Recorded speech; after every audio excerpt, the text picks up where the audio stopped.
క్రీస్తునందున ప్రియులకు ప్రేమతో వందనాలు తెలియజేయుచున్నాను. ఈ రోజు దేవుడు మనకు చేస్తున్న వాగ్దానం ఏమిటనగా యెషయా గ్రంథము 54వ అధ్యాయము 15వ వచనం.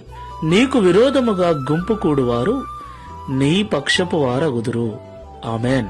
నా ప్రియమైన సహోదరి సహోదరులారా, ఈ లోకంలో జీవిస్తున్న మనము ఎంత మంచిగా బ్రతుకుతున్నా, ఎంత ప్రార్థనా జీవితం కలిగినా, ఎంత నెమ్మదిగా ఉన్నప్పటికీ మనమంటే గిట్టని వారు, సరిపోని వారు ఎవరో ఒకరు ఎక్కడో ఒక చోట ఉండనే ఉంటారు.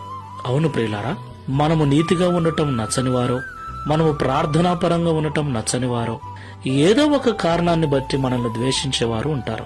అలాగే మనల్ని చెడగొట్టాలని, మనల్ని ఇబ్బందికి గురి చేయాలని, మనల్ని నాశనం చేయాలని చూసేవారు కూడా లేకపోలేదు. తప్పకుండా ఈ రెండు గుంపుల వారు మన చుట్టే ఉంటారు. అయితే నీకు విరోధముగా గుంపు కూడు వారు